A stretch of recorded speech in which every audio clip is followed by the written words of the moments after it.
Oh, looks like I'm live. Yeah, definitely looks like I'm live.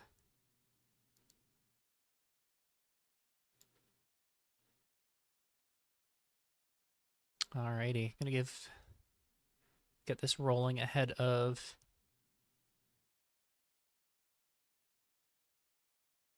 uh everything being locked in. I see Philippe is running back fossils, mentioned in 4th Street chat. I have taken a moment to not really look too deep into everything that's happening.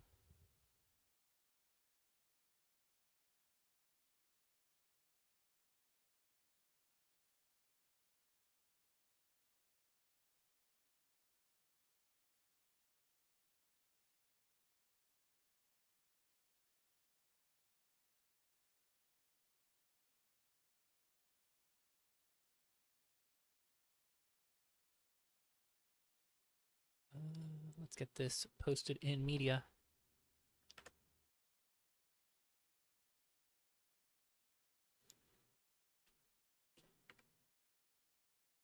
Let's make sure this link even works first.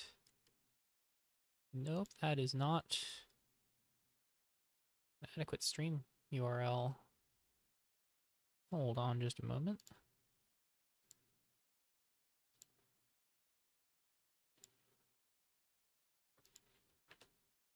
There we go. That is a functional URL here.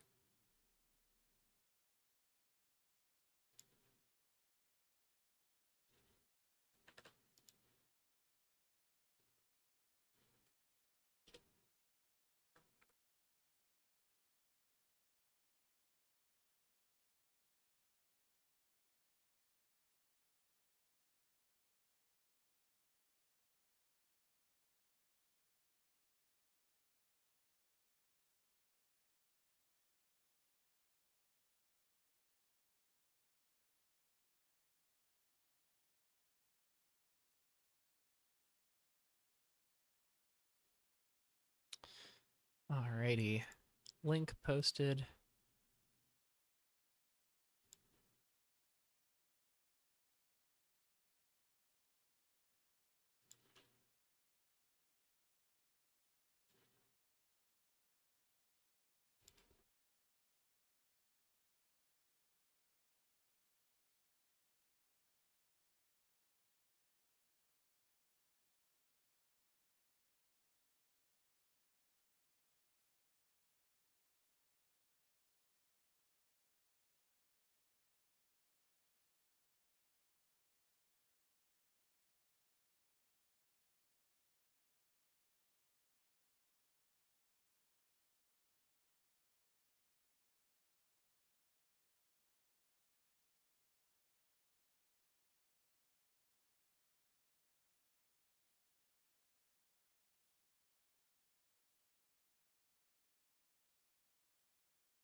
Oh, someone's here.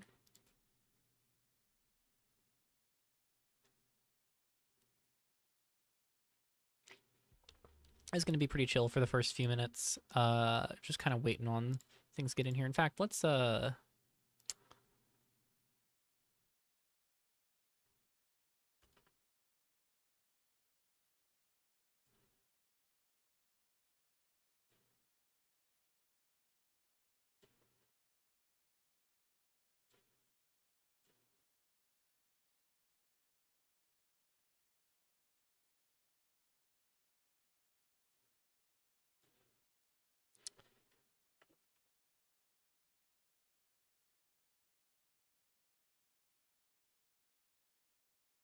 that works. Let's get that nice down here at the bottom.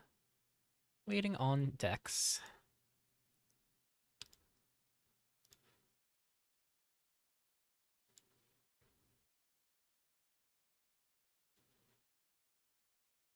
Not sure how well this is coming through on the other end. Gonna see how it looks on YouTube side. Pull up my channel. No shame in pulling up my channel on my phone. All right, looks fine on my phone. Waiting on the decks and waiting on people.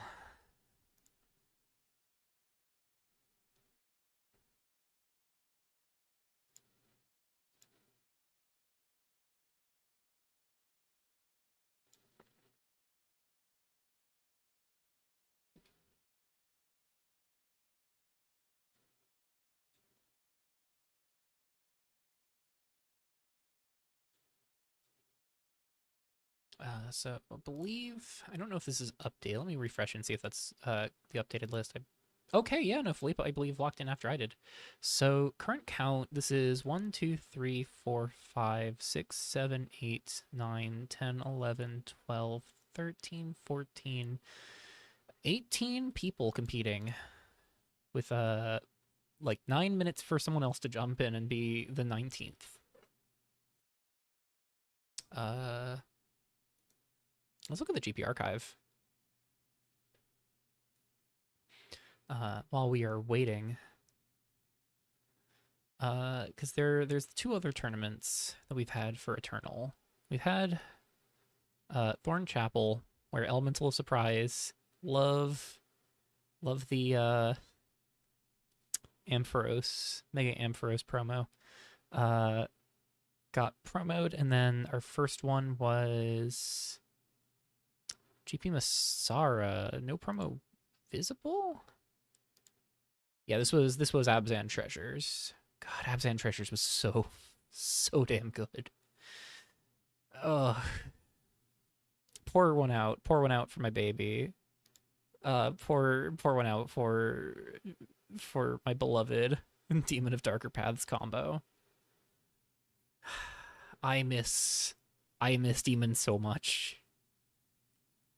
I miss this version of this deck. Fox Agency Sleuths, not capped to twice each turn. Undercroft Poisoner, no mana cost on the ability, not capped to once each turn, was a 1/2 that cost 1 to activate. God, they were so good. And then Seldrin just goes infinite with either of these token pieces. And Heroes Never Die was getting something with mana value 3 that was a creature, so it would get that consistently. We had Soldier's Gear as just like solid like little egg. Put 2 permanents in play for Demon of Darker Paths and drew a card. Chromatic Shard, Perspicacity, Keening Bell Tower, all so good. And of course, Nudify, just such a or like Old Treasure Reach, just such a good card. Just 2 mana to pop this was so powerful. But alas, I got beat down by the the better treasure combo deck. And then the person who beat me down got beat down by the winning treasure combo deck. With not too much differences, if I remember correctly, because like 23 lands, 29 creatures, 8 instants. Yeah, like slight differences here, but nothing too unusual there. And so GP Masara, first Eternal GP, gets won by Abzan Treasure combo, like a solid, aggressive enough deck that has like Firearms Dealer to pay off infinite artifacts, as well as just like solid ways of building treasures, Mystic Glade Tender, Crystal Lion, Undercroft Poisoner being able to pay off the treasures, Darkright Cleric being really trivial to transform, quote unquote transform, Outdated Crony being just like good enough card draw. I don't think Crony would have seen play in a modern version of this deck.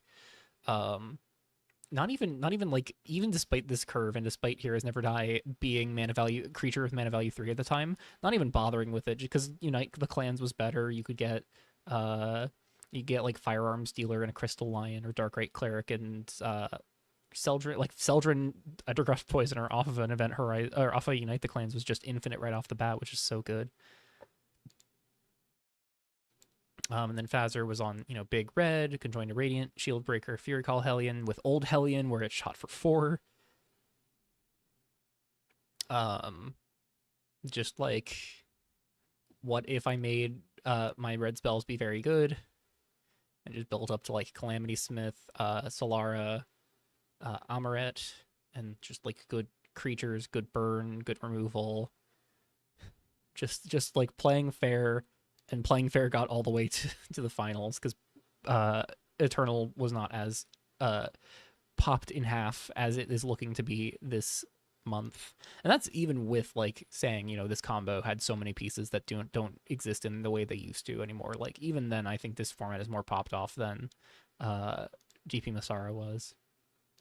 And then of course Thorn Chapel, with a smaller player base in round one. Four fewer players in GP Masara, or sorry, GP Thorn Chapel, only 14 people, which, wait a minute, this is tied for the most, currently GP 4th Street is tied for the most people to participate in an Eternal GP, because Masara had 18, and now we have 18 perspective in GP 4th Street. Yeah, still 18. And then, of course, Thorn Chapel, won by Naya, beat you to death, with not too many changes, honestly. Like, this really could have just been, like, a safe deck for someone to bring if they wanted to just bring something that's had success before. Because the only card in this deck that got changed was, Symbol of the Revolution not being able to gain First Strike. And actually, I don't even remember if that was before or after this GP. Now that I think about it, I think that was before this GP. Hold on.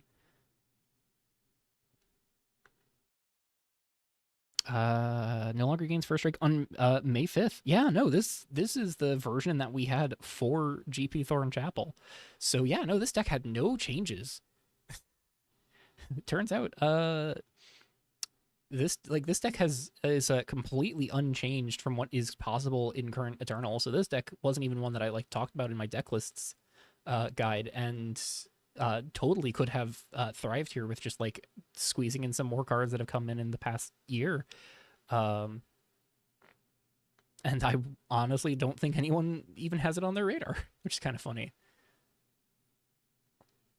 Call the Anointed is just such a good card too. Flawless 5-mana 5/5 that just beats face and causes headaches. Shuts down edicts is so good.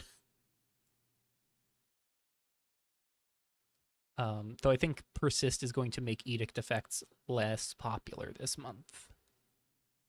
But yeah, so Madalonians, Naya mid-range, still very viable. People could have brought that. And then the runner-up was a deck that is definitely not viable anymore because Spikebane Cloak is limited to twice each turn. Previously, it was our quote-unquote Shuko combo deck because you put Spikebane Cloak on a creature and had tactical skis or unlicensed pistol just endlessly target a thing for free and kill with Spikebane Cloak.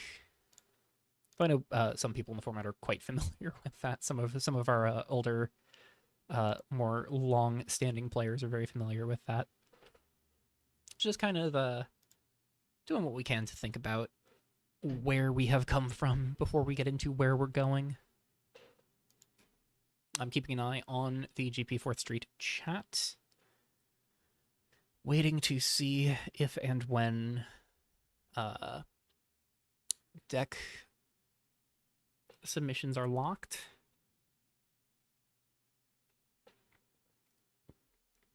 Current time is 11:58 p.m. Eastern Standard Time, so we are 1 minute away. We just rolled over to 11:59. Let's see if it just was immediate. Not immediate, but looking to be 18-player tournament. Decks still not selectable. We'll see them in a moment. We'll be ready to be on this screen for a lot of the next hour or so. Possibly more than an hour. Last time I think this went 2 hours that I did this. Even more than that. 1 minute left hype. Yeah, provocative. Let's go. Excited to see what you brought. I didn't see you talk too much about it, which fair. But I know that there were some fun things that you were kicking around. Curious to know if you tuned up Rack, or if you decided to go for something green stompy. Curious to see where that ended up. I'm also excited to show off what I built, because I feel uncertain about my deck. I feel like I have a good persist matchup, and I feel like that might just also be me psyching myself up. I spent the last hour recording and re-recording and re-recording my deck tech for the GP videos. And I might still re-record it when I'm a little more like fully awake and in the zone. Um, Still open for submissions, so deck lists are not visible yet. Don't want to put too much pressure on curators because this is awkward time for folks living in the East Coast, and curators are doing this purely volunteer work. So all the patience in the world. If it takes a little bit for deck lists to go up, it takes a little bit for deck lists to go up. And on that note, folks tuned in already. How we feeling about the tournament? How you feeling about the potential for the field?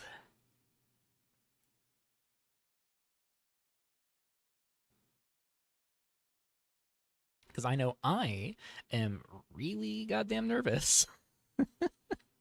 I'm hopeful. I'm hopeful that I have ended up in the right place to be. I would not describe myself as particularly confident. But I think persist, if persist is popular as people are suspecting it will be, then I feel like I'm going to be in a really comfortable position. If aggro is as popular as I think it's going to be, I feel relatively comfortable. If a lot of people are on mid-range and control, I'm gonna lose. Bummer to hear that you're not participating TVP. Would have loved to see you sort out the best way to approach mono red. I almost locked mono red, actually. That was the deck I was on the fence about. I was looking at skill link, looking at burn, looking at something more devotion heavy with ignite and with like deranged cultists and whatnot. But the more I looked at it, the more I was like, these decks just have such a bad persist matchup. I think persist, I think you can beat persist with mono red for sure, but I think persist just being so efficient at doing its combo, you just have to spend so much time dealing with persist that you don't actually kill your opponent in mono red. That was just purely my theory, which is why I didn't lock in mono red. I could be totally wrong, and mono red could win this whole thing and play like all 4 rounds of Swiss, every top 8 match, all against persist and win every single time. I could be so wrong, but I wasn't super confident in mono red, at least in that particular matchup. So decided to make my call. I see Scribble has noted that the deck submissions are locked. Let's see if deck lists are live. Not yet. Soon. Yeah, Ferocious Flame's so good. Let me take a moment here.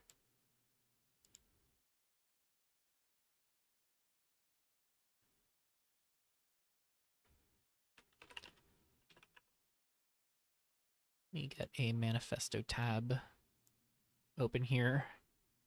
I have a second window open so I can check out stuff without like showing desktop stuff. Can you pull up persist for the stream? Don't have any like deck lists I could pull up per se, but hey, Stasis is here. Hello, Stasis. Yeah, the one mana Crimson Finale does look really good. So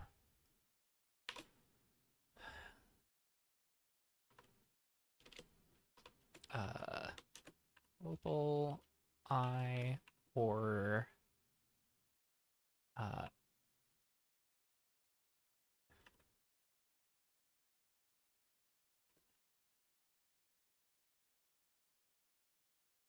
I sure hope this works how I want it to.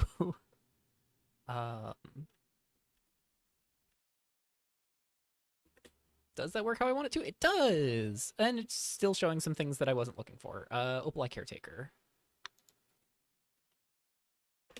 Persist is largely built around Opal Caretaker being just the most efficient way to break Persist. 1 mana 2/1. When a non-token creature enters, if it wasn't cast from your hand, put a counter on that creature. works really good in conjunction with the 2-mana black persist creatures. Reawaken Recruit, just a 2-mana 2/2. When it dies, if it had no -1/-1 counters on it, it comes back with a -1/-1 counter, which means when Opaleye Caretaker's trigger resolves, that counter gets cleared and you can sacrifice it again and again. Similar with Ashen Wing Avenger, though it cannot block. And if it has a -1/-1 counter on it, or you have another creature with one of those counters, you can have them attack or block to have target opponent lose 1 and gain 1. In playtesting, the decks that I had cooking against Persist, that actually did come up a couple times. And Seductive Gorgon is just like one of the best ways to kill. It is the free sack outlet that does kill. Just 2-mana 1/1 Death Toucher that sacks other creatures to drain opponents for 1 endlessly. And here, let's Elder of Offerings or Rejuvenator Drone.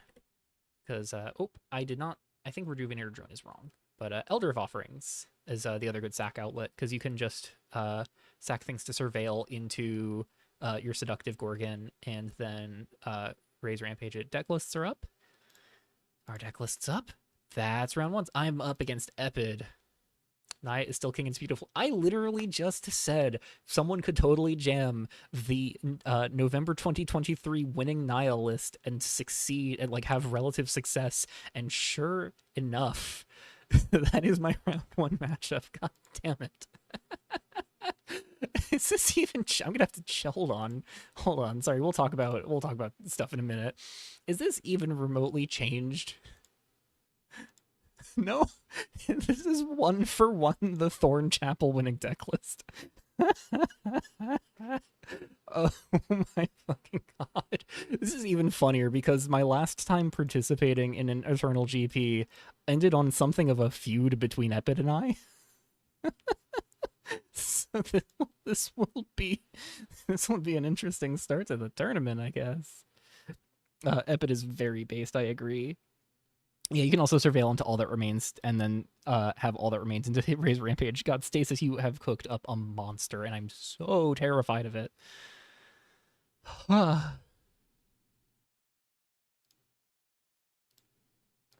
So, I took a brief look at the Revolution chat and saw Philippe mention it being weird to be on the other side of a Shrine matchup, and I'm very curious. So, going into looking, I should not be surprised that Split Moon is on Diabolical Minion. So starting us off, we have Split Moon on Black is Back, 24 lands with 20 swamps and 4 Darkhand Enterprises. That seems reasonable enough. And we have 4 Diabolical Minion, 2 Soulsucker. Hey, the text has been fixed for Soulsucker. That's cool. 4 Lore Blackmailer, 2 Narami Emma's Keeper, and 4 Innering's Pupil, backed up by a 4 of Glana. Sorceries are 4 Duress, 4 Unburden the Mind, and 4 Adderall Massacre. I love Unburden the Mind here. I do think this card is just really, really good, especially if you're trying to do something grindy like this. And 4 Organized Espionage. Hope YouTube is okay with my language here, because fuck yes, Organized Espionage. This is a card I wanted to play with and just couldn't find a good home to, so I really hope Split sees some success, and preferably not against me. And with 3 Smirk, 4 Twilight Ambush, 4 Mystery Stones, 4 Crown Guard Ban in the sideboard. That seems really, really reasonable. Oh, yep, still see waiting on decks. We are no longer waiting on decks. Hooray! We have the decks. Nyx's Toka combo. Oh, this is just Persist. Okay. Yeah, this is just Persist. Yeah, no Solemn Graveyard. That's something I have thoughts on. I don't want to spoil too much of my deck tech video, but my basic hot take is I think Solemn Graveyard's overrated. So Nyx is on Persist, Opaleye Caretaker, Seductive Gorgon, 3 Reawakened Recruit, 1 Ashen Wing Avenger. Kind of low on actual combo pieces. No Elder of Offerings. Only 4 Persist creatures. The 1 Rejuvenating Drone in the sideboard doesn't come as too much of a surprise. and then backed up by 4 of Milan, 4 of sorry, 3 of Cyber's Clan Arbiter, and 3 of Yeji, with Ozon's Blessing only really getting Milan, Cyber's Clan Arbiter, and the combo pieces. Yeah, no, I think Yeji is so good in this format. With Ozon's Blessing, Unite the Clans, and Axiomatic Shift, and Unveil the Menagerie. Whew. We are cheating things in from the library and the library only. I see. This is, I think, a build of the deck that does struggle against Solemn Graveyard. And 4 of A Journey Begins, which I think is a very good card. And I think is like actually very, very reasonable in a persist combo deck. 20 lands feels really greedy. 4 Desolate Soundvein. Whoa. 4 New Divide with only 4 basics. And then a bunch of fast lands. Sideboard, 1 Hado Saboteur seems reasonable. Rejuvenating Drone seems reasonable. I'm not sure I see what the dream is here on Rapacious Demon. Yeah, Journey does help with the lands. That's fair. Although I don't love using Journey to help with lands when it could just be getting your combo pieces. That is still reasonable. It does get 42 hits in the deck. Yeah, not worth it in a deck with 6 Cocoa effects, but 20 lands. Got to do what you got to do. So the Rapacious Demon, I'm not sure I see the value in this over Elder, but I guess if you're not on a Raise Rampage plan, then Demon does start to look a little bit better.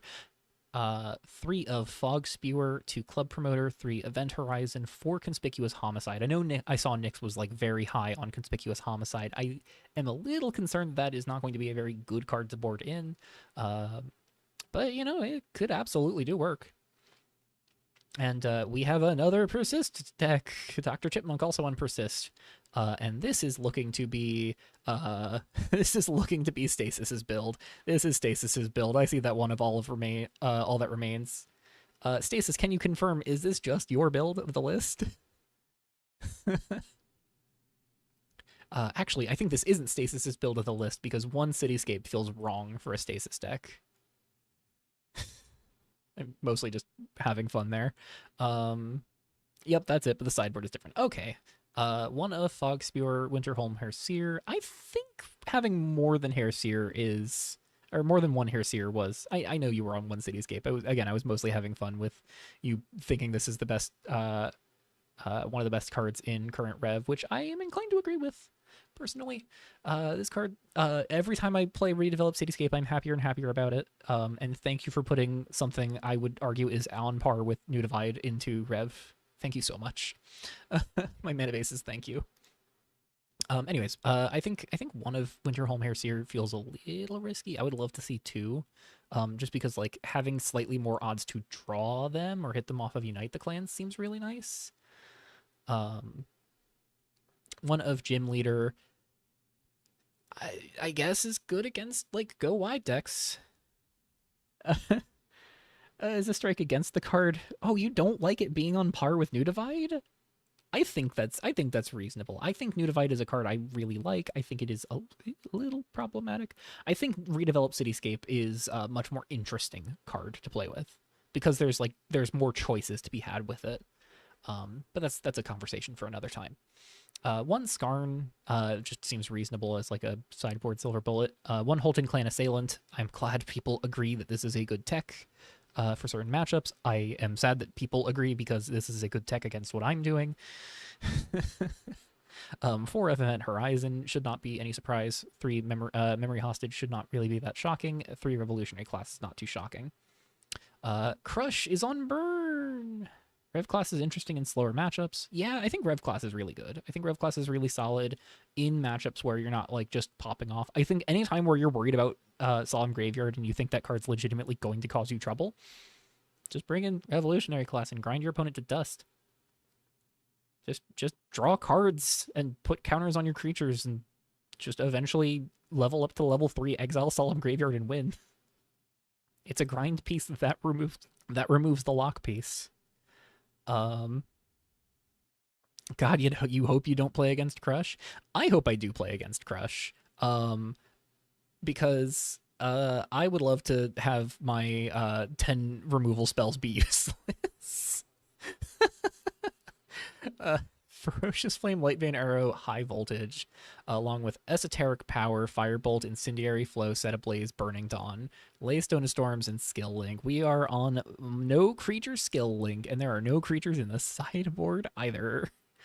20 lands with a bunch of different duels that look for a basic mountain, presumably just as like more flexibility with specifically Light Vein Arrow. Having 8 lands that play Light Vein Arrow seems pretty reasonable.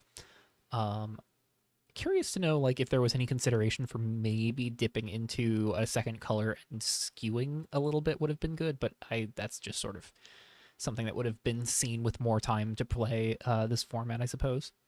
Then sideboard is just a bunch of 3-ofs, Crux, Braze, Crimson Finale, Left to Rust, and Soul Guide Lantern, all very good cards.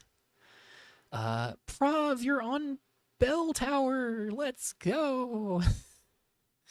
Twilight Ambush, Event Horizon, Crucify, another creatureless deck. Solid removal spells all throughout. Duress, Field Test, Flesh Offered to the Dead, all very solid as well. 4 of Dark Covenant. I actually am very curious to know, in your playtesting, how often did Flesh Offered to the Dead come up and be relevant? Because I really don't know how I feel about this card, but you're still on 2 of it, so I have to imagine it's been at least somewhat good. 4 of Dark Covenant, same with Ominous Slaughter and Ascends to Power, 2 of Feast of Whispered Knives, and 4 of Keening Bell Tower, as well as 24 lands. Played against Rack 3 to 4 times. Wow. Yeah, that. Oh, you played against Rack 3 or 4 times. I see. Impressive in non-persist matchups, and now we see a bunch of persist decks. Yeah. Yeah. Bummer, huh?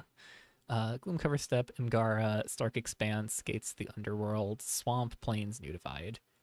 All right, yeah, that's very reasonable. I appreciate the Gates to the Underworld shout out. When we get to my deck, you will see that I agree. Gates to the Underworld, worthwhile in like small quantities. Seal Suppressor seems very, very good.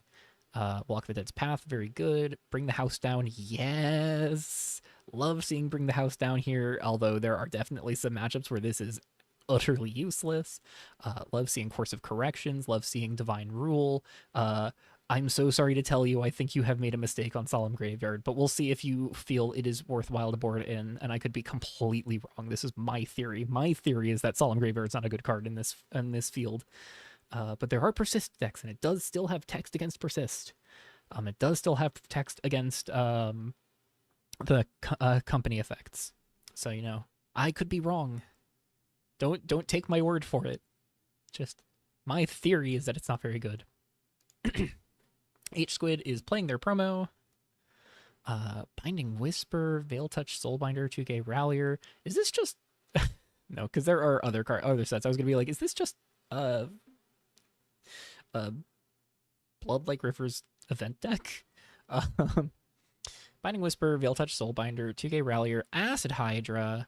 I see. Oh, this is canopy culling. Okay. Yeah, this is just green white culling. Okay. Yeah. Okay, yeah, I think that's actually really sweet. Relatively toolboxy, lots of solid creatures. 4 of Acid Hydra, just so good, especially when you can like flash it in, untap your lands at end step with canopy culling. Concern here is I think culling is best when it's making a little bit more than 2 mana, and it is always making 2 mana for you. But I mean, curious to see how it goes for H Squid, right? I feel very middling on Acid Hydra generally, but like this is a pretty good suite for Acid Hydra. Avatar of the Festival does just prove to be such an unbearable headache for aggressive decks. Yeah, okay, that's H Squid's promo. I see. That's why they're playing their promo. With the 4 of Renowned Rough Rider, 1 Hardy, 2 Club Promoters main, 1 Andarly main, 2 more Soulbinders, 2 more Andarly, 2 more Promoters in the sideboards, 2 more Ozon's Blessings in the sideboards, as well as Glimpse of Something Great. Yeah, Star-Studded Statutar probably would have been amazing here. But like I don't blame them for maybe deciding to hold off on it. Glimpse of Something Great. I never know how to feel about this card. I feel like this card is decent, and I feel like this card is also bad. uh, um, we'll see if H Squid has any thoughts on it after the GP. 3 of Viridian just makes sense. 1 Avatar of the Rave just makes sense. Whiffles. Stockbroker. Is this just red-green ramp? Cross-pollinate. This is red-green consonants? Interesting. Artifactless consonants. Okay. Oh, this is Jund consonants. Hieronymus Scratch. Hello. Hello, Whiffle. You are cooking. So Elvish Witness, Speculative Stockbroker as your 2-drop ramp spells. Curving out at 2, or like topping out as your like big cheat threats of 2 Tyrant of Tributes, 3 Azimuth, and 1 Orovis the World Carver. The 27 land special, yeah, like farmlands, crevices, new divides, full 4 of redeveloped cityscape. You really just want them fetches, which I guess makes sense. 1 of Ulfarl, 4 of Weaving of the World seems reasonable enough. Yeah, cross pollinate seems pretty reasonable as well. Is this the best 4-mana ramp spell to be played here? I don't know. I feel like I would have loved to see more permanents.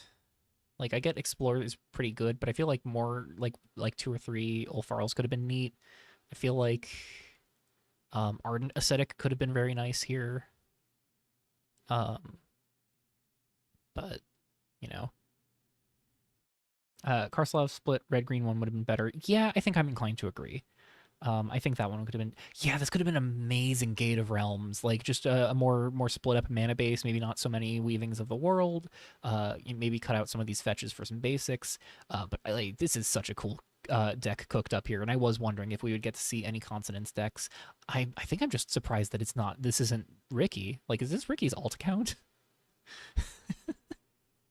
That being said, cool to see a new name I do not recognize. Good luck to you, Whiffle. Sideboard of 4 Vine Street Stoolie. Don't know how I feel about Vine Street Stoolie. I love this card in Feast of the Crows decks, but this is not a Feast of the Crows deck. Azimuth, Rune Mage's Wrath, Soulguide Lantern, Crown Guard Ban.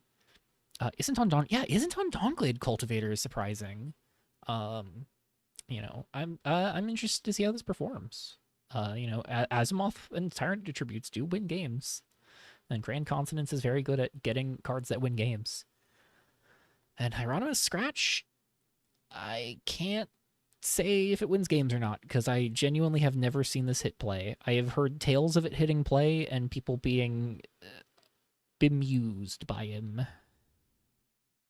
But the appeal is certainly there. I cannot resist a good scratching. Wayfaring, what scribbles on? That is Shrines. Shrines with none of the old shrines. It is just the shrines that are currently in the format. So this is blue, this is like Jeskai Wish shrines, with yeah, this is literally just Jeskai shrines.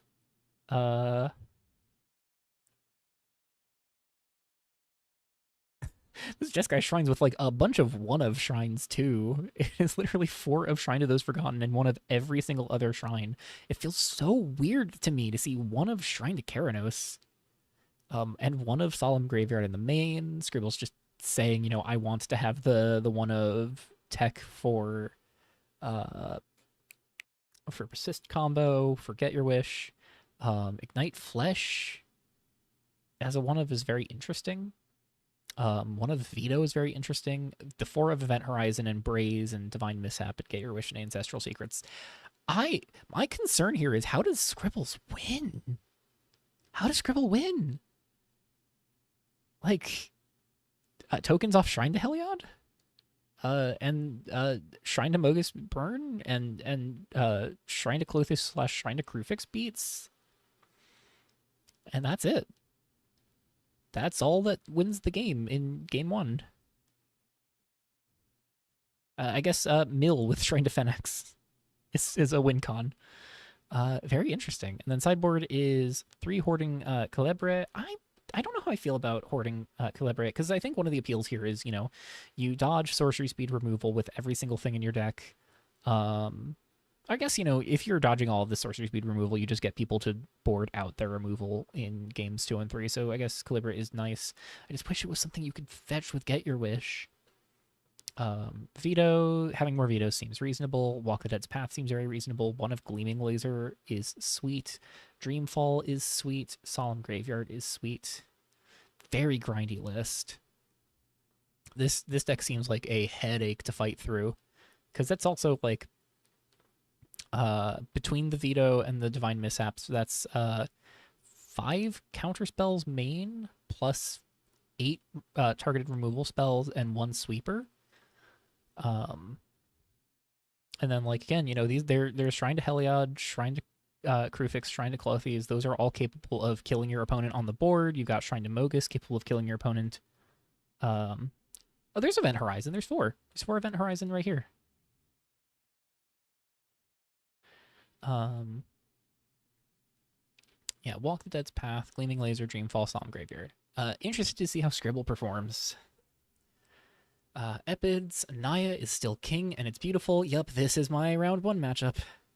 Epid, how could you do this to me? How could you play a deck that's won before? How could you do this to me? I'm a little nervous. I feel like I do have a lot of pieces that play into this deck pretty well. Like, just looking at their curve, the only things that survive my removal early, Viridian Dodge is one of my removal spells, I guess. One of my removal spells actually makes Viridian better. We'll get into that. One of my removal spells increases the tax that Viridian applies without killing her. That's really funny, actually. So I can't kill Viridian with one of my removal spells. Also without Twilight. I can't kill it with Twilight Ambush. But otherwise, like, I guess Elemental Surprise makes things not die to them immediately. But it can die to my removal spells, just not immediately. And then otherwise, Wilderkin Behemoth is going to be a headache to deal with. Mikal the Anointed is going to be a headache for me to deal with. But that was to be understood. I just knew that, like, the big dumb things like this I was not going to be able to deal with. So I just got to kill Epid before this matters. Sideboard is another Cyber's Clan Arbiter. 3 Fog Spewer. Yeah, this does seem like a good call into a heavy combo meta without a lot of control decks to punish this. I think it is very true that, GP Thornchapel, this exact list, this exact 75, same sideboard and everything, won the tournament against the Spike Main Lion combo deck in the finals. So, this has proven to be a good anti-combo deck. So, unsurprising that this is Epid's pick when staring down combo matchups. All of these good anti-combo cards in the sideboard, just very reasonable pieces. Mystery Stones I do love to see in place of Solemn Graveyard. Kumrak is on Rakdos discard. Anagul. Ooh, Anagul. Interesting. So you got 4 of Rooftop Slink, 4 of Smirk, 4 of Nirami, and 2 Anagul, along with 4 Crux. 4 Crux? Oh. 4 Respite, 2 Sacred Thunder. Interesting.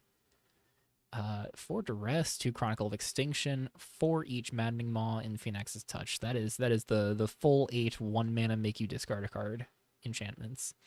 I feel like this is a deck that just loses to Persist. Unless it has, like, Narami in play, but that's a 3-drop. I guess No Respite does exile things, and Chronicle Extinction can exile graveyards. in theory. So I guess like there's some play against persist here.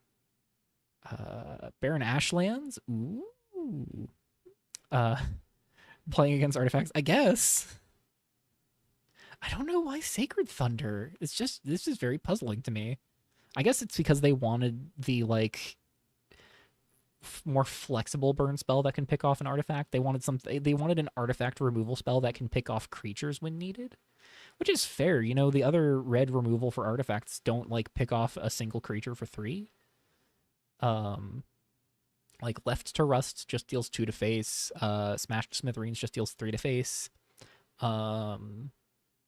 It is removal.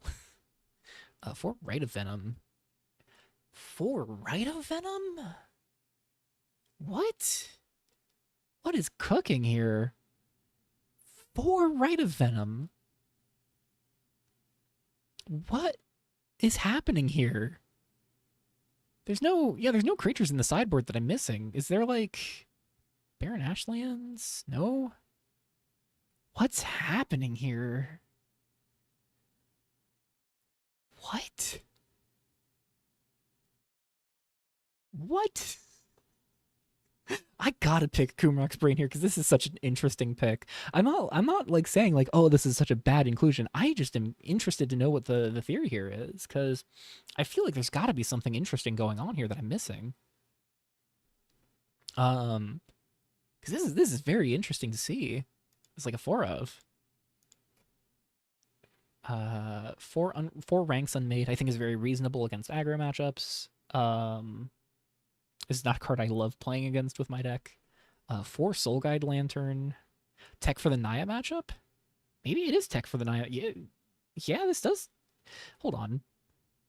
Is this hexproof for Mana Value 3 or less? Yeah. I mean, yeah, this does kill Wilderkin Behemoth with one of your creatures. Shit, yeah. Holy shit, yeah, that does work. All right. Yeah, that just works. Okay. Yeah. Theory justified. No, nothing to complain about here. That just works.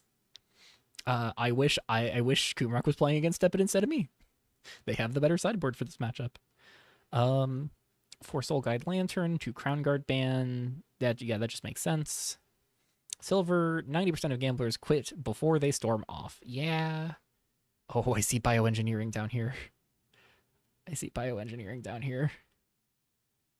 Let's this is stasis bioengineering. So silver is on Storm, Keranos, Labman, Festered Fluvium, Self-Destructing Message, Insistent Lightning. Insistent Lightning? This wasn't something I was seeing get played. Cast from your graveyard if you have no cards in hand. If you do, if it would be okay, so that's just a way to like, if you're empty hand, if you've like comboed off and just built a bunch of mana up, Insistent Lightning is a way to kill from graveyard. That's really cool.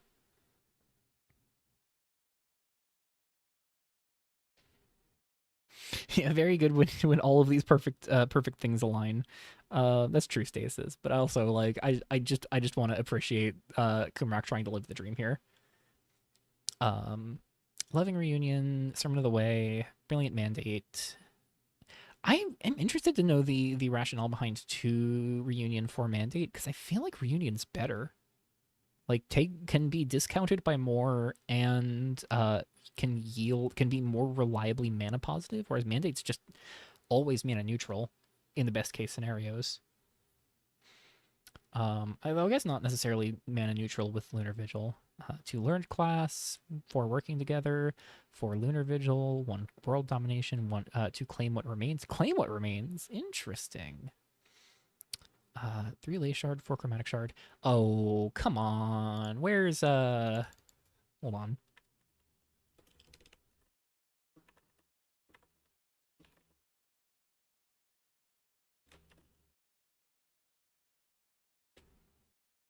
Oh, nope, is rotated.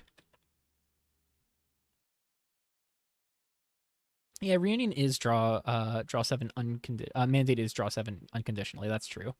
I feel like the mana neutrality is awkward. I play tested a bit of the Storm deck and Mandate did feel kind of awkward. Back in action. I want to see back in action in Storm. I think this is so good in Storm. Like, get back, claim what remains, get back world domination from your graveyard.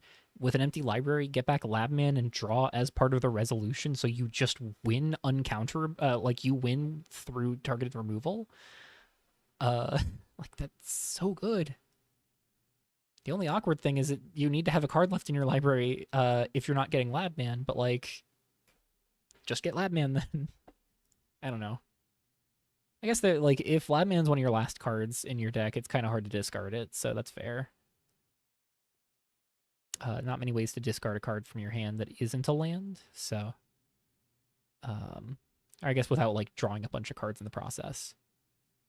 So like if it's your last card in your deck, you're kind of just priced into putting it in play. 18 lands, not too shocking here. Well, some shocking here. Punishment from Nyx, Cursory Glance, Rune Mage's Wrath, Solemn Graveyard. Oh no, Solemn Graveyard. Oh. Solemn Graveyard even shuts off Insistent Lightning, which is not very important. I imagine you just board out Insistent Lightning for a Solemn Graveyard, so, whatever. You take full responsibility for how jank the next deck is. Yeah, I can see. It has your name on it. Let's talk about the next deck. The next two decks are you. Interesting. Stasis repping in this tournament. Might not be competing, but definitely represented. Bulk bioengineering with no other non-creature spells.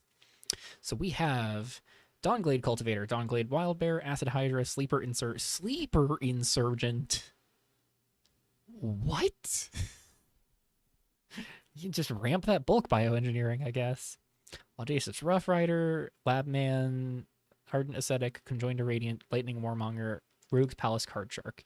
So I remember what the theory was here. Right. This was if you just always exile to Audacious Rough Rider, power 4 creature with bulk bioengineering makes Rough Rider mana neutral, just exile the top 2 cards of your library, which is empty your whole deck. If you have the 1 spare mana to put Labman into your hand rather than exiling it, and then the additional... You don't even need additional spare mana, because on the end of the loop, you just have Treasures from Audacious Rough Rider to cast your Labman off of. And then you just have to spend like 1 more mana to draw a card off of like Conjoined to Radiant or Ardent Ascetic. Cooking. Absolutely cooking. Yeah. 23 lands. Seems jank as all get out. 2 of Charlotte in the sideboard is very funny, considering this deck just dies to Charlotte.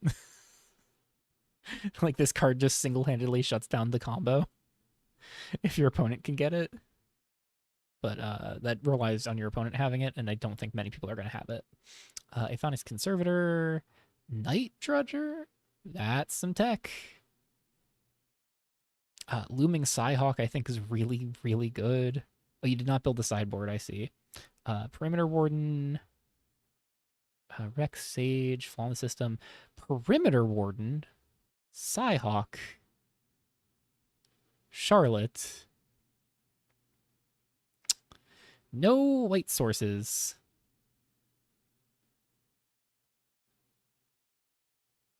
The only way these are getting put into play is with mana, with treasures off of Conjoined to Radiant and Audacious Rough Rider, or being cheated into play with Rogue's Palace Card Shark, which doesn't even happen with Charlotte. That is interesting. Oh, Tomas MTG, I hope you don't have trouble with that. Oh yeah, that's true. Acid Hydra. Okay, no, I'm just stupid. Never mind. Ignore my concern. This is your matchup, Prov. I'm interested to see how it shakes out. I feel like having no main deck interaction for the Ascend combo puts you favored, because like you just have good disruption and you could just build up to Bell Tower combo. So I'm not going to comment on which deck I think is going to win, because that is a guaranteed way to have the opposite happen. So I'm just going to say good luck to both of you. Itai is also on a Stasis deck on the Jund Card Shark deck that I think is the second best thing Stasis has brewed, because Stasis is responsible for the best version of Persist, and I hate it.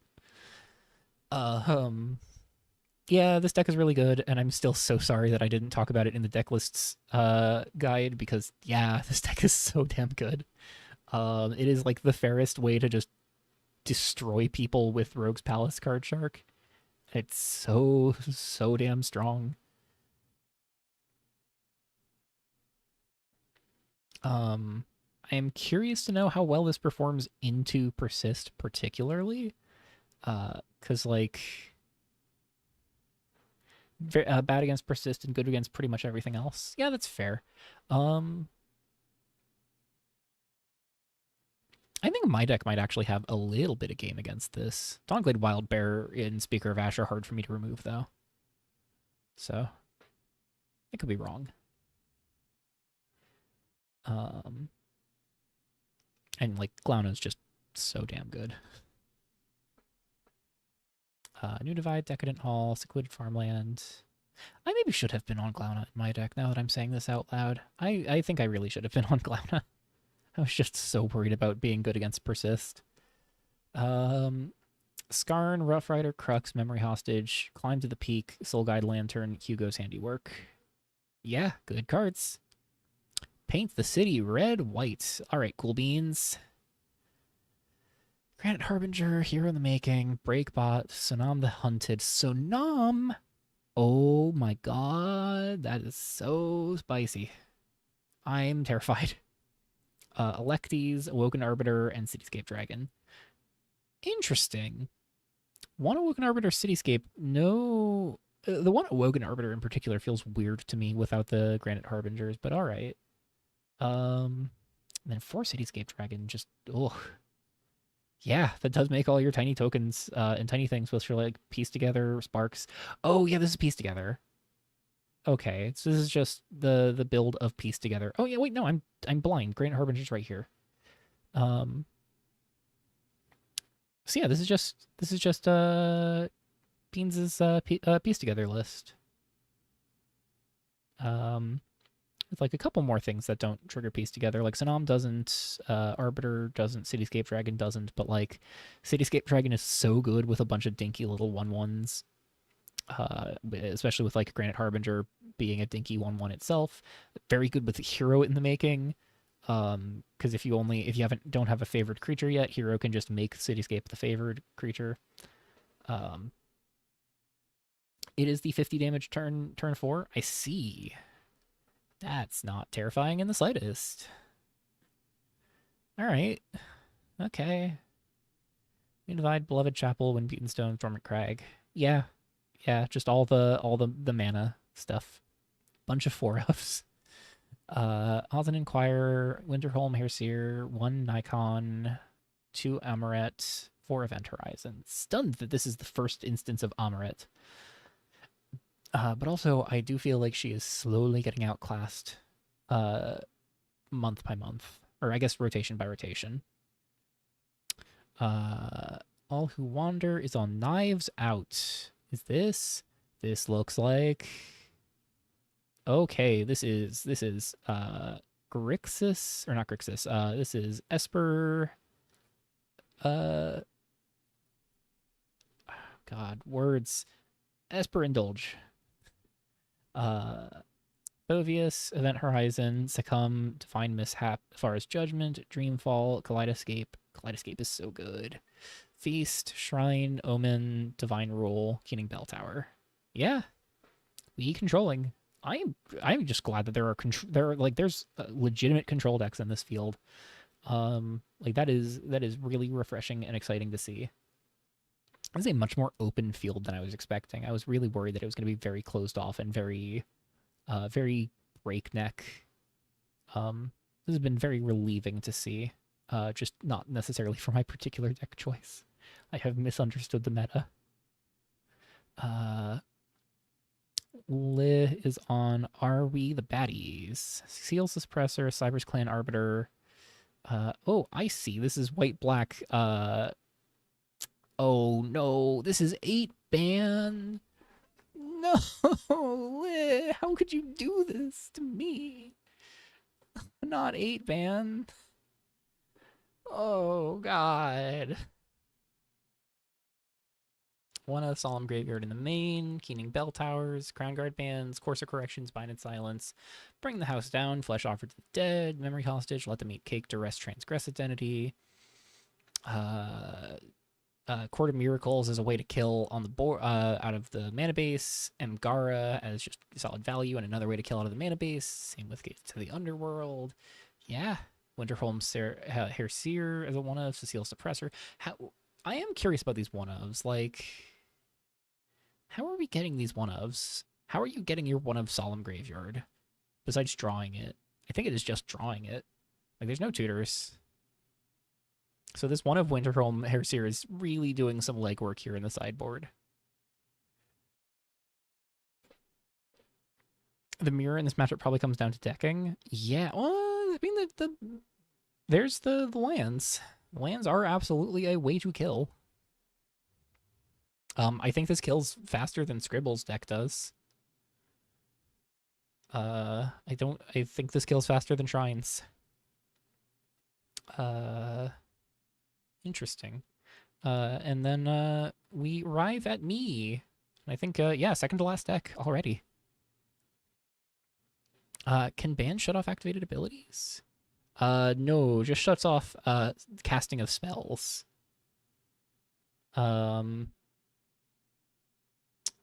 The ban that shuts off activated abilities is 3 mana 3/3. Anyways, I'm on white black minion. I'm on white black minion with 7 mono white spells. Diabolical minion with 7 mono white spells is very interesting. I can tell you that much. I think I have a very good persist matchup.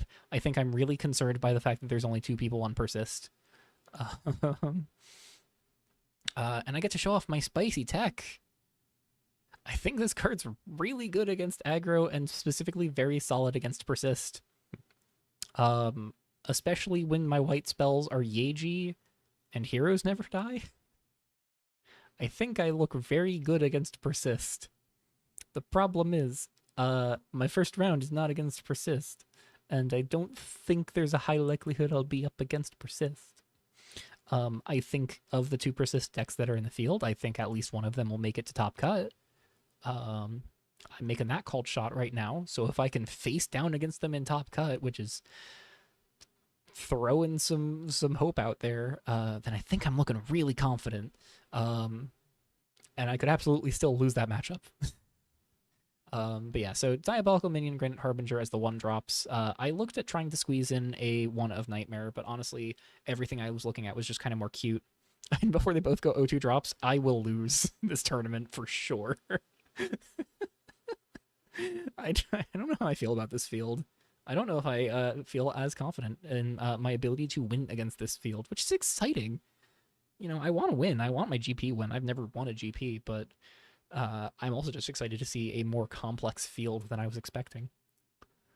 So, Minion, Harbinger as the 1-drops, 2-drops in Void Mist Prodigy, Smirk, and Finax's Confidant.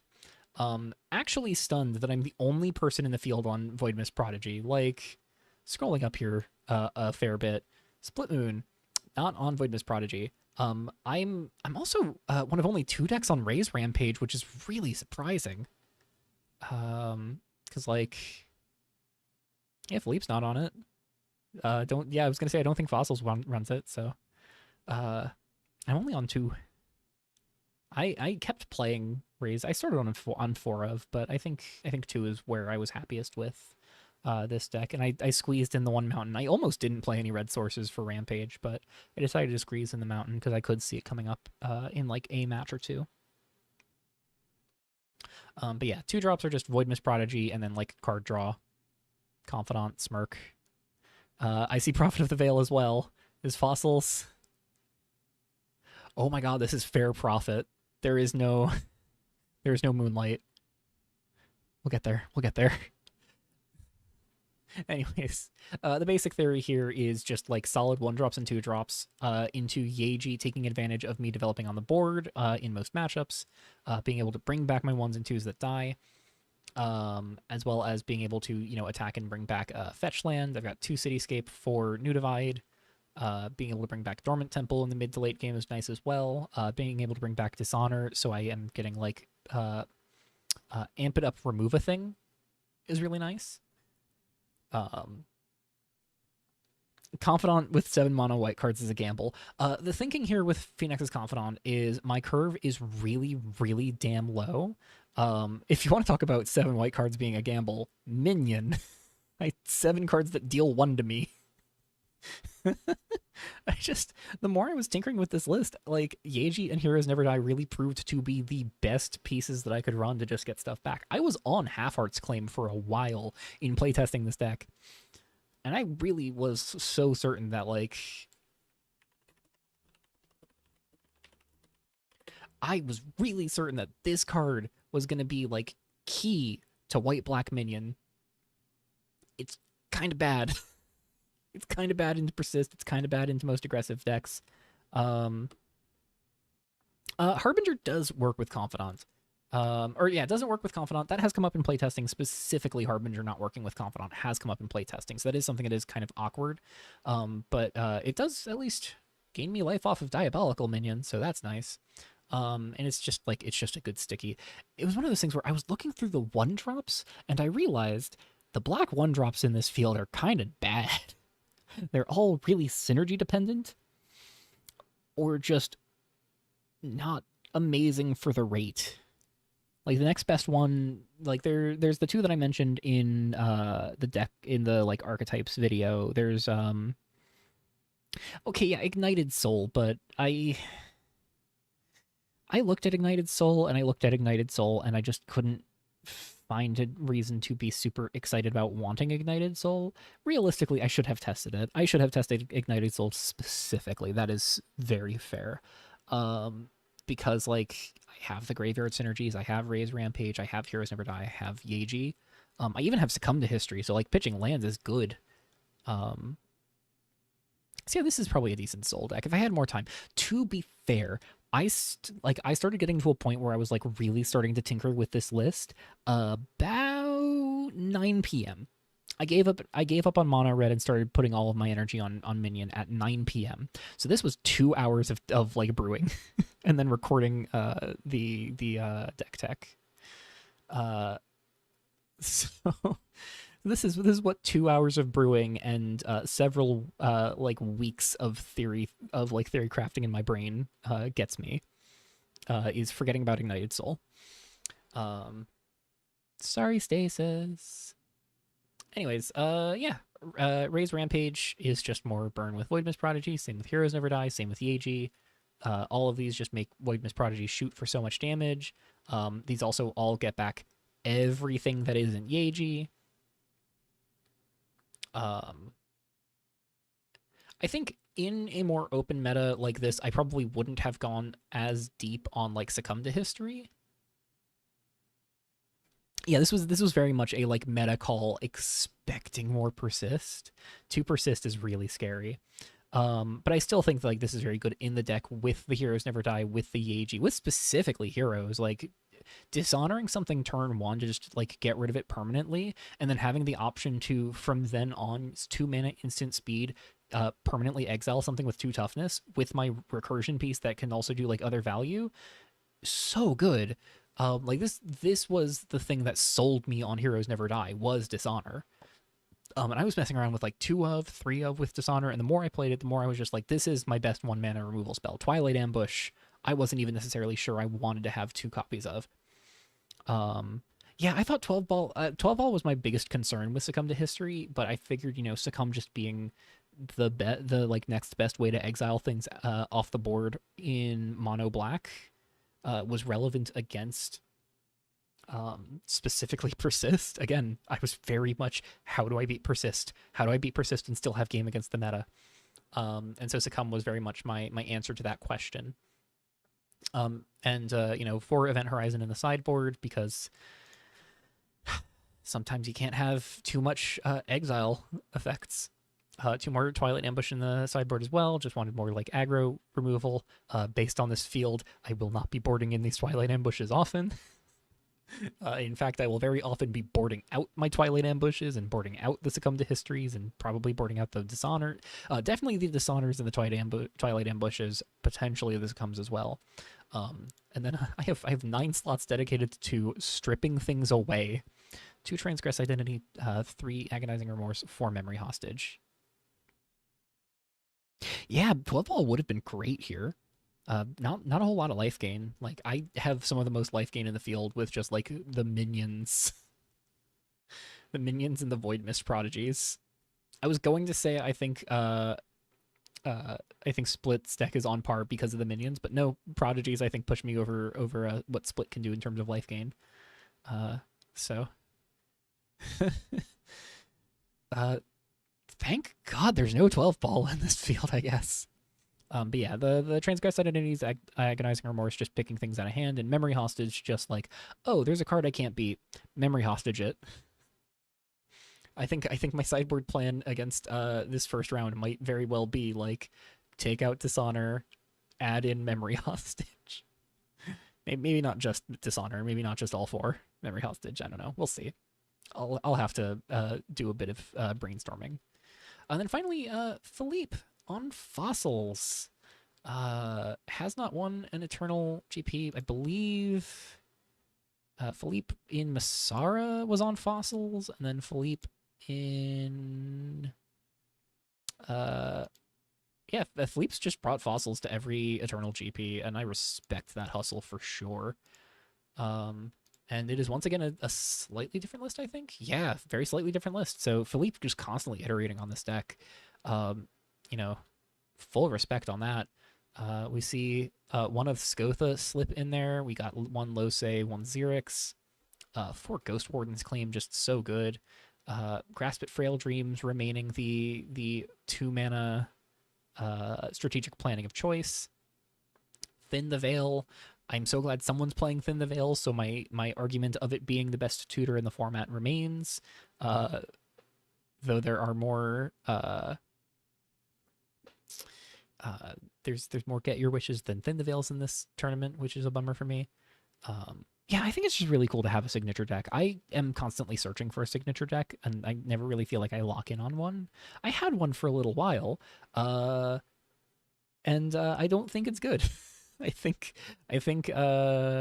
the nerfs to Mercult no longer gaining haste and Treasure Beach costing 3 to activate for treasures have killed my confidence in Bloodstitched Tupilok. Before those changes, I would have said Bloodstitched. Also, Chromatic Dragon becoming reasonable is a hit to Bloodstitched Tupilok. That thing having Ward 4 was amazing and was a big part of why I played it.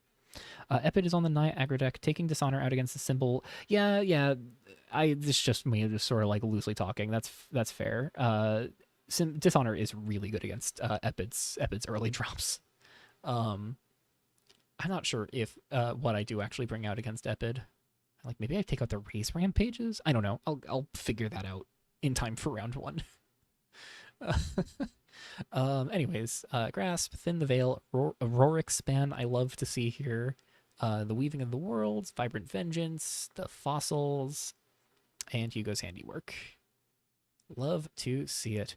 I would love, like, very niche want for me. I would love to see a set join Rev sometime in the future with, like, interesting skeletons to put in the graveyard, because, like, we have... I don't know if I want to say Gilded... Yeah, Gilded Death is a skeleton. That's an interesting pickup for Paleontologist. Don't think it's all that good. I think this card's, like, pretty mid, but... To be clear, I use mid as middling and not bad, because to me that's what makes sense. I'm also on the cusp of not being Gen Z and being millennial. Sentinel's Glade. Oh, wait, actually, yeah, no, there's not better. Fires of Hell has a couple skeletons for what it's worth. Ooh. Yeah, and I know you did test your set alongside Fires. I'm very interested to see what gets rotated in on the 15th. I have a wedding on the 14th that I'm attending, so I'm not rotated in on the 15th, but what is likely to get announced on the 15th and rotated in January. But so I have a wedding I'm attending on the 14th, and so the day after is going to be being very delirious, hoping that I've had my tournament match for the round settled, and then getting the news and immediately having to launch into prepping another video. Sideboard, one Skarn, one Stainwing Sprite, one Czar, two Deceiver's Gift, one Supply Raid. Someone's on Supply Raid. I feel like I saw this earlier, but still. Hold on. Nope. Hold on. Actually, I know a better way to do this. No? Philippe's the only one on Supply Raid. I almost played Supply Raid myself. I almost was like, you know what? If I can just develop to the board and like keep my opponent from attacking me, Supply Raid sure does just like take something and exile it for good against like Persist. And against these like creatureless decks, Supply Raid really is just Thoughtseize. like not to point out specific people, but hey Prov, how do you get something back that gets supply rated? You got like flesh offered to the dead, tokens off of Feast of Whispered Knives, and that's it. Gates to the underworld. Like supply rate's really good in some matchups. I really do love this card. Stroke of Nescience, also just so good. Safe and sound, so good. You gotta land, yeah. Eternal Night. Oh my god. I sincerely hope Philippe gets to Eternal Night someone in this tournament. I am so hoping someone gets Eternal Nighted, and also I would like to throw it out there that it isn't me. Yeah, this list is wild. It is one of those things where it's like my favorite part of Eternal GPs is we're gonna get to see Philippe do something obscene with fossils, and Philippe is just gonna like roll the field and do some interesting stuff here. Because like GP, Masara, Philippe made it to final round. I think they just played out all their rounds. Went 1-2, 2-1. Yeah, they went 2-2, 2-1. Got lost round 1, won round 2, lost round 3, won round 4. And then Thornchapel, I think they went 2-2 again. No, they made top cut. They made semifinals. They got beaten out by the person who won. They got beaten out by my round 1 matchup. And they took a game off of my round 1 matchup, so it's not like a guaranteed loss for Philippe if they run into Epid. Now I'm kind of curious, actually, what did Philippe play against in these tournaments? PTM was on Sly. No one's on Sly this time around, which is honestly a shame. I think Sly was well positioned in the field, and I think especially knowing what the field is, I think Sly could have succeeded pretty consistently. Scribble was on promoless commons. Oh, this was Jund Feast. Also, like, no Feast of the Crows. Like, this is the only copy of Feast of the Crows in the whole field. Yeah, no blue tempo decks and no green aggro. I feel like blue's also just, like, really underrepresented. Hold on. 5 decks running an island. 5 for Scribble, 2 for Silver, 1 for Tomas, 3 for All Who Wander, and 3 for Philippe. Now I'm just curious. 10 decks on plains. 12 decks on swamp. 10 decks on mountain. 8 decks on forest. Blue is the least represented color. Interesting. And black is the most represented color, which is not that much of a shocker. Yeah, I'm curious to see how this tournament shapes up. So let's take a moment because this went by much faster than I was expecting it to. So taking a look at who's playing whom. We have Split Moon against Itai. So Split is that mono black uh, espionage deck. Very excited to see anybody on Adderall Massacre on Adderall Massacre, even if it's a card I am not good up into. Um, Inner Rings Pupil. Just thank you, Split, for playing your card. Thank you for playing the card you designed. Mostly because I want to play more Inner Rings Pupil. I am sad that Experimental Flight is rotating in January because I want to play Pupil Flight.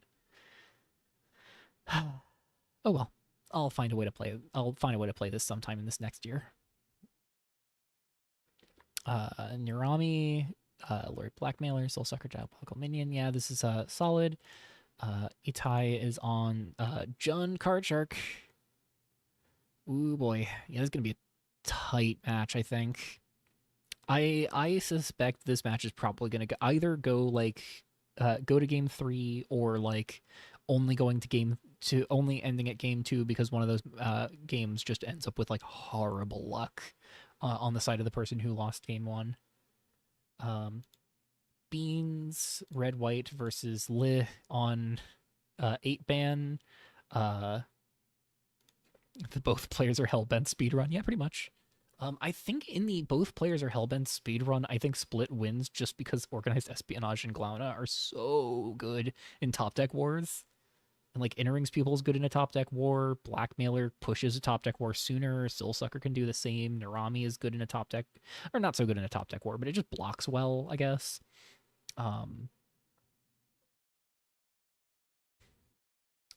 Dark Hand Enterprises guarantees your opponent can't get out of the top deck war, I guess. You think the Jund deck has a higher density of hits? I guess. Card Shark is nuts. You have 4 walkers, Speaker of Ash, Wild Bear. Yeah. I think it really is going to depend on like if we get to the top deck war, if this match gets to the top deck war, it really is going to depend on what people have in play. Because there are some good top decks for sure. Like Split doesn't really have much in the way of removal. Like Glauna and Adderall Massacre is kind of it. So that is relevant. Inner Rings Pupil is forced sacrifice though. That is important. And again, Espionage is just so good. So damn good. Beans versus Li. I feel like this is going to be an uphill struggle for Li. I think like red white aggro is just going to be very solid.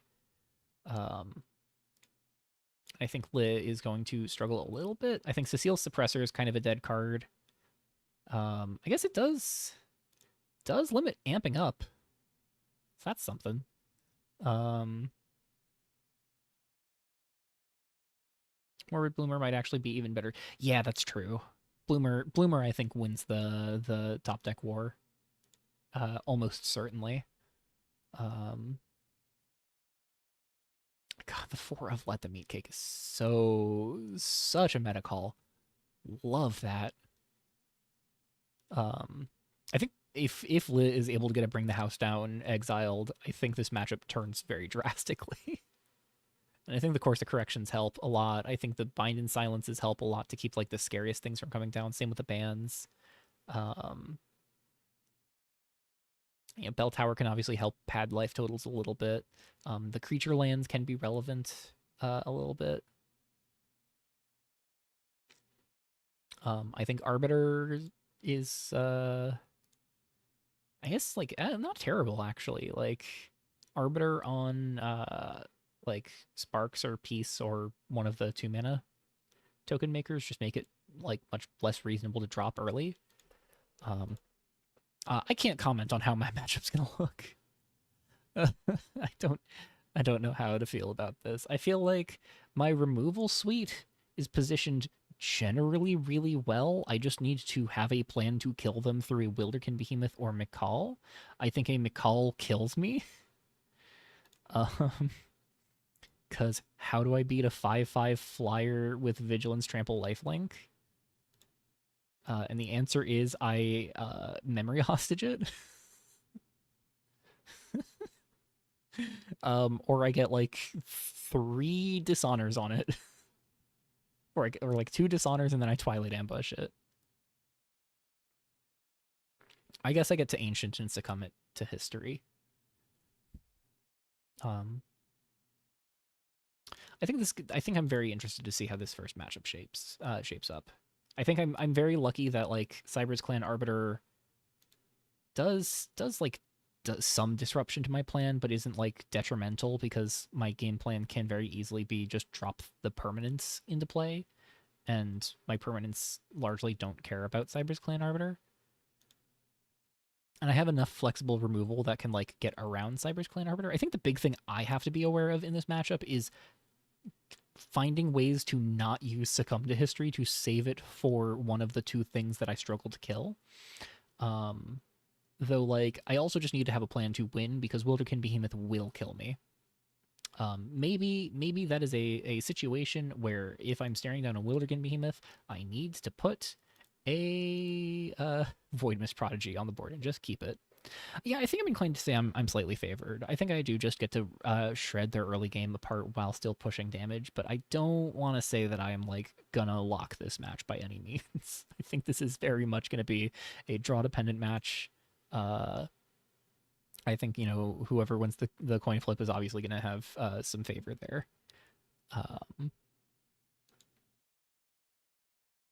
So curious to see how that all shapes up.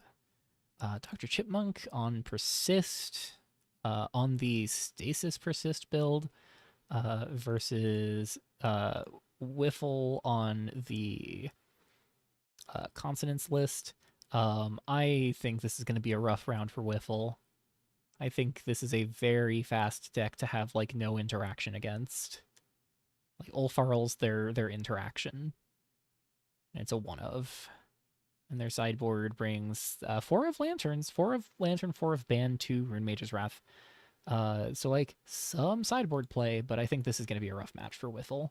Because one of the things that I think is really important about fighting Persist is being able to get on the board and kill Persist with the time that you're buying yourself by disrupting them.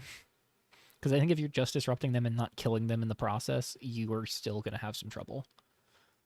So yeah, I think it's going to be an uphill struggle for Wiffle, but I'm not going to count them out. Silver versus Crush. Oof. I think it's going to be a very play draw dependent matchup.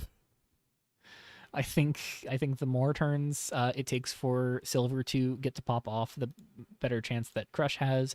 I think if Silver gets some lucky draws, Silver could pop off really hard. I know Silver is not generally super positive about their luck, but all it takes is one decent curve, and Crush needs all the time that they can get, and this is not a deck that interacts with what Lit is doing particularly well. Like Incendiary Flow, Firebolt, Esoteric Power.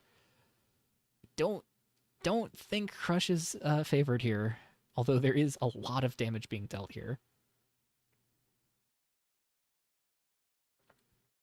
I'm actually really curious about specifically Ferocious Flame over Punishment.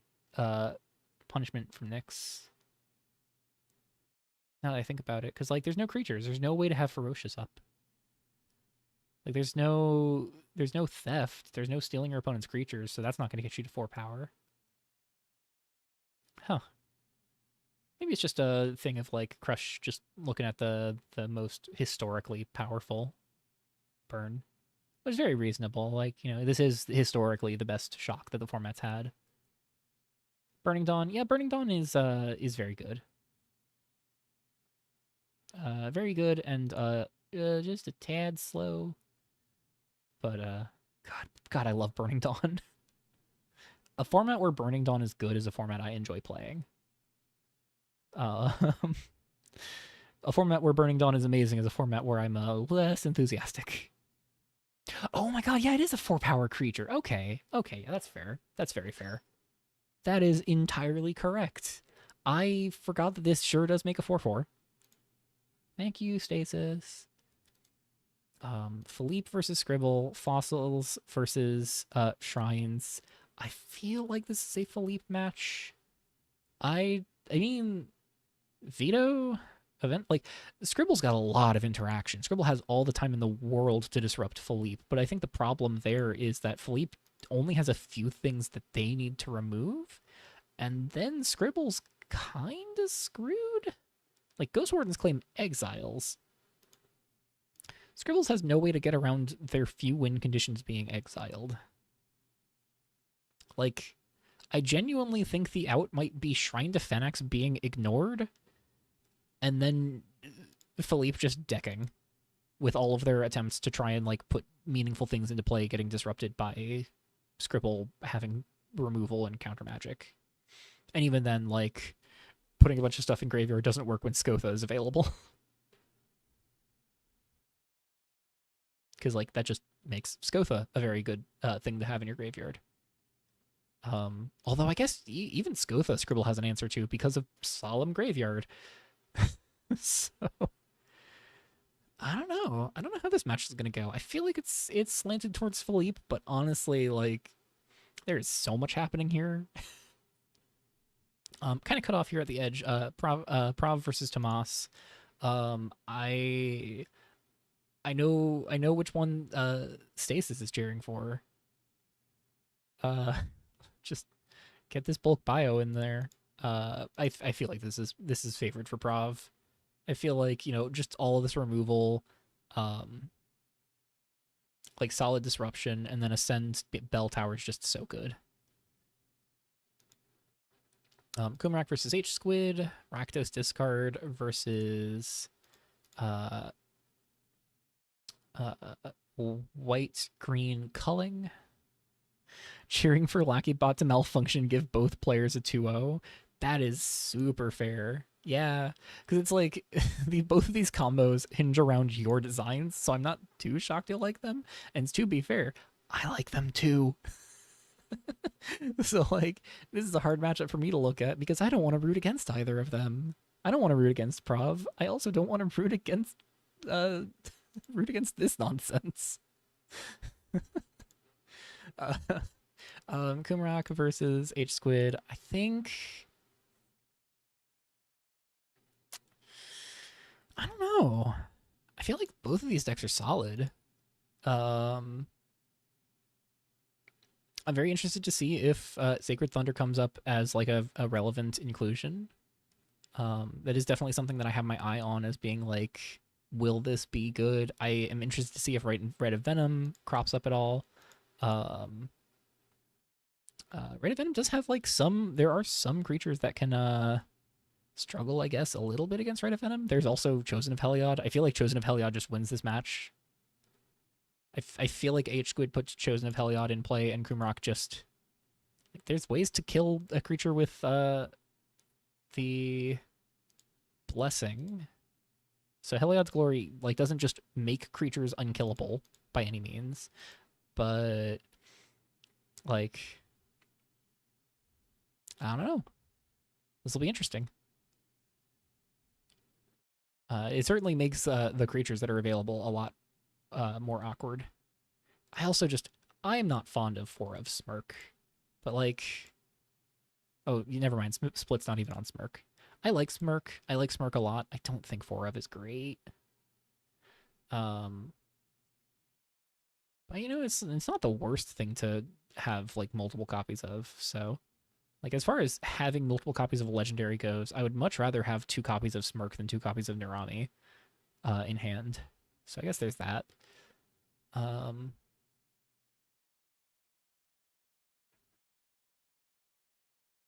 don't know. I don't like Dark Hand Enterprises with 4 swamps. That's awkward. I feel like this is just always going to enter tapped, especially without like New Divide and Redeveloped Cityscape to go find those swamps. I don't know. We'll see. I think this deck could do well. I think this deck could struggle. It is really going to come down to how the match ends up playing out. And I think this deck could I think H Squid's deck could do a lot of scary things. There are other ways for H-Squid's deck to get enchantments in play, right? Yeah, because it's got Chosen of Heliod, it's got Canopy Culling, it's got Harmony of Nature. I guess I never really thought about this, but Harmony plus Canopy Culling sure is just like end step draw a card. Like if you have Harmony, Canopy Culling, and then like the Heliod's Glory, Harmony plus Culling really does just say like end step, make a 1/1 that immediately gets sacrificed to draw and untap 2 lands. So that's neat, I guess. And then Nyx versus All Who Wander. Persist versus Esper Control. I have no idea how this matchup's going to go. I think this matchup might be skewed towards All Who Wander just because, like, 4 Event Horizon, 3 Succumb to History, 3 Divine Judgment, 3 Afara's Judgment, or sorry, Divine Mishap, 3 Afara's Judgment, plus Feast of Whispered Knives, plus Omen of Deception, Divine Rule. Divine Rule actually doesn't have too relevant text here because, like, Seductive Gorgon is Loss of Life. And the thing I will say about this build not being on Ray's Rampage is it's a lot less weak to Solemn Graveyard, which doesn't matter. There's no Solemn Graveyards in this matchup. Persist can sneak under this deck. Persist can definitely sneak under this deck. I think I agree with Stasis' assessment that this is a play draw matchup for sure. I think All Who Wander could get out from under the draw. Under this deck in the draw, just with like the power of Event Horizon and Succumb to History. But I don't know. That'll be interesting to see. I'm very interested to see how these all pan out. I'm also going to refresh real quick because it's been an hour and 21. No one's played. Okay. Well, it's 1:21 in the morning now for me, so I am going to see what my 3 Discord pings are about, and then probably go stop being conscious. So thank you for tuning in, everyone who has. Thank you to anyone who is watching the VOD of this in the ambiguous future, and I'm excited to dive into this tournament. Take care, everybody.